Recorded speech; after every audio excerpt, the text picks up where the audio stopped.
GHMC కార్పొరేటర్లు చేజారకుండా BRS అప్రమత్తమైంది. దీంతో party working president KTR రంగంలోకి దిగారు. ఉదయం 11 గంటలకు తెలంగాణ భవన్లో జీహెచ్ఎంసీ కార్పొరేటర్లతో భేటీ కానున్నారు. జీహెచ్ఎంసీ ఆపరేషన్ ను ఎమ్మెల్యే మైనంపల్లికి కాంగ్రెస్ అప్పగించింది. దీంతో ఆయన బీఆర్ఎస్ కార్పొరేటర్లకు ఫోన్లు చేస్తూ కాంగ్రెస్ లో చేరాలని ఆహ్వానం పలుకుతున్నారు. ఇప్పటికే మాజీ deputy mayor Borabanda corporator Fasiuddin Congress లో చేరారు. కాంగ్రెస్ చేపట్టిన ఆపరేషన్ ను అడ్డుకునేందుకు కేటీఆర్ రంగంలోకి దిగారు.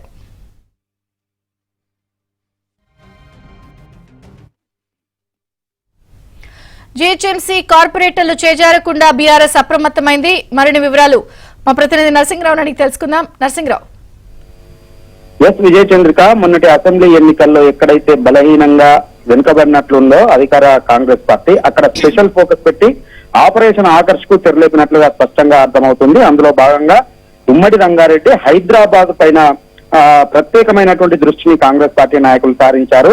ప్రధానంగా జీహెచ్ఎంసీ పరిధిలో ఉన్నటువంటి కార్పొరేటర్ని, బీఆర్ఎస్ పార్టీకి సంబంధించినటువంటి కార్పొరేటర్లని పార్టీలోకి తీసుకొచ్చేటువంటి బాధ్యతని మైనంపల్లి హనుమంతరావుకి అప్పజెప్పారు. ఎందుకంటే గతంలో ఆయన greater Hyderabad BRS party president గా పనిచేశారు. ఆయనకు అందరితో విస్తృతమైనటువంటి పరిచయాలు కూడా ఉన్నాయి. ఈ నేపథ్యంలో ఆయన ఇప్పటికే బీఆర్ఎస్ పార్టీకి సంబంధించినటువంటి కార్పొరేటర్లతో మంతనాలు, సంప్రదింపులు జరుపుతూ పార్టీలోకి ఆహ్వానాలు పంపుతున్నట్లుగా తెలుస్తా ఉంది.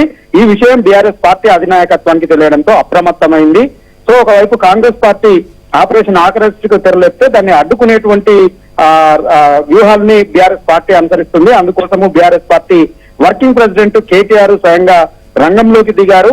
సో ఇప్పటికే బాబా ఫసీయుద్దీన్ ఉద్యమ కాలం నుంచి బీఆర్ఎస్ పార్టీలో వెన్నంటి ఉన్నారు. కేటీఆర్ కు ప్రధానమైనటువంటి అనుచరునిగా కూడా బాబా ఫసీయుద్దీన్ ఉన్నారు.